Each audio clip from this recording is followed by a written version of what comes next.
Hulk ಬಡ ಕುಟುಂಬದ ಮಗ. ತಂದೆಗೆ ಭಾರೀ ಸಾಲ. ತಾಯಿ ಆಸ್ಪತ್ರೆಯಲ್ಲಿ ಮರಣಶಯ್ಯೆಯಲ್ಲಿದ್ದಳು. ಡಾಕ್ಟರ್ ಗಂಭೀರವಾಗಿ ಹೇಳಿದನು, ಆಪರೇಷನ್ ಮಾಡಲು 10 ಲಕ್ಷ ಬೇಕು, ಇಲ್ಲದಿದ್ದರೆ ಉಳಿಯುವುದು ಕಷ್ಟ. ಈ ಮಾತು ಕೇಳಿ ಹಲ್ಕ್ನ ಹೃದಯ ಒಡೆದು ಹೋಯಿತು.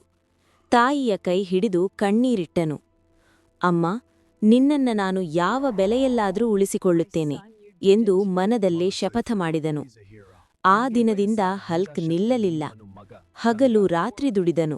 ಕಟ್ಟಡ ಕೆಲಸ, ಭಾರ ಎತ್ತುವುದು, ನೋವು, ಹಸಿವು ಎಲ್ಲವನ್ನೂ ಸಹಿಸಿದನು.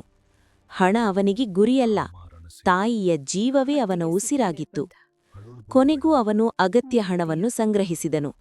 ಆಪರೇಷನ್ ಯಶಸ್ವಿಯಾಗಿ ಆಯಿತು. ತಾಯಿ ಕಣ್ಣು ತೆರೆದಾಗ ಹಲ್ಕ್ನ ಕಣ್ಣೀರು ಸಂತೋಷವಾಗಿ ಹರಿಯಿತು. ಅಮ್ಮ ಬದುಕಿದ್ದಾಳೆ, ಇದೇ ನನ್ನ ನಿಜವಾದ ಶಕ್ತಿ ಎಂದು ನಗುತ್ತಾ ಅತ್ತನು. ತಾಯಿಗಾಗಿ ಹೋರಾಡಿದ ಮಗನ ಕಥೆ. ಪ್ರೀತಿ ಇದ್ದರೆ ಯಾವುದೂ ಅಸಾಧ್ಯವಲ್ಲ. ನಿಮ್ಮ ಮಗನ ಶ್ರಮದಿಂದ ಉಳಿದಿದ್ದೀರಿ. ಧನ್ಯವಾದ ಡಾಕ್ಟರ್, ನನ್ನ ಮಗನಿಗೆ ಧನ್ಯವಾದಗಳು.